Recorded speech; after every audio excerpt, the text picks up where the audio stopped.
पौराणिक ग्रंथों के अनुसार एक बार ब्रह्मा जी के मानस पुत्र सनक, सनंदन, सनातन और सनत कुमार भगवान विष्णु के दर्शन के लिए वैकुंठ धाम पहुंचे तो वैकुंठ के द्वारपाल जय और विजय ने उन्हें रोक लिया। उन्होंने ब्रह्मा कुमारों से कहा, रुकिए, अभी भगवान से मिलने का समय नहीं है, हमें किसी को भी अंदर भेजने की अनुमति नहीं है। यह सुनकर ब्रह्मा कुमारों ने हैरानी जताते हुए कहा, भला भगवान से मिलने के लिए भी किसी की से अनुमति चाहिए होगी? भगवान से तो कोई कभी भी मिल सकता है।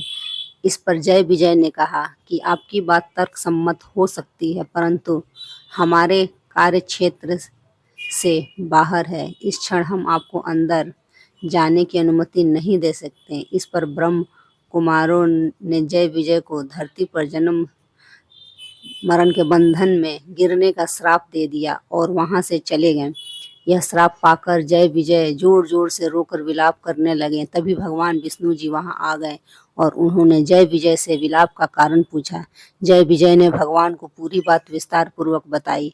भगवान विष्णु जी ने उनसे कहा कि मैं श्राप को शून्य तो नहीं करूंगा, क्योंकि इससे श्राप देने वालों का एवं उसके तप का अनादर होगा और कर्म चक्र भी बाधित होगा, परंतु तुम अपने स्थान पर अपना कार्य का वहन कर रहे थे, इसलिए मैं तुम्हें इस श्राप से शीघ्र मुक्त होने के 2 उपाय बताता हूँ। तुम अपनी इच्छा अनुसार कोई एक चुन लो। पहला, तुम दोनों धरती पर 7 बार मेरे भक्त के रूप में जन्म लो, या फिर 3 बार मेरे शत्रु के रूप में और मेरे हाथों से अंत गति को प्राप्त हो। जय विजय ने हाथ जोड़कर धरती पर 3 जन्म लेने की बात स्वीकारी। इससे वो जल्दी अपने प्रभु की सेवा में लौट पाएंगे, और दूसरा, तीनों जन्म में प्रभु उनका वध करने आएंगे तो उन्हें हर जन्म के अंत में प्रभु के दर्शन भी होंगे। भगवान विष्णु जी उनकी भक्ति देखकर मुस्काए और उनकी इच्छित 3 जन्मों के लिए तथास्तु कहकर चले गए।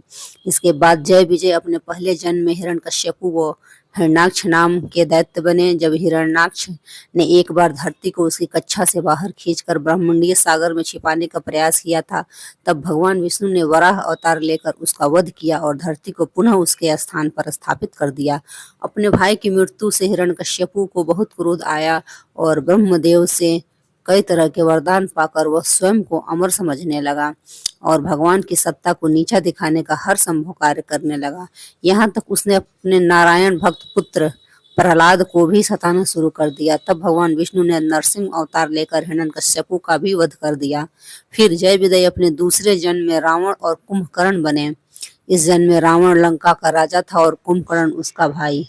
तब प्रभु ने अयोध्या के राजा दशरथ के यहाँ पुत्र राम के रूप में जन्म लिया और फिर प्रभु श्री राम ने रावण और कुंभकर्ण का वध किया। तीसरे जन्म में जय विजय शिशुपाल व दंतवक्र के रूप में जन्मे। इनके इस जन्म के समय नारायण अपने पूर्ण रूप में भगवान श्री कृष्ण बनकर धरती पर आए। भगवान श्री कृष्ण के बुआ के पुत्र के रूप में जन्मे थे शिशुपाल और दंतवक्र। भाई होने के बाद भी ये दोनों भगवान श्री कृष्ण से बैर रखते थे और प्रभु को शत्रु मानते थे। इनके बुरे कामों के कर्मों के चलते इस जन्म में श्री हरि ने इनका वध किया। इस प्रकार ये दोनों तीनों जन्मों का तक प्रभु के शत्रु के रूप में जन्मे और प्रभु के हाथों मुक्ति के बाद वे पुनः जय विजय के रूप में वैकुंठ लौट आए। धन्यवाद।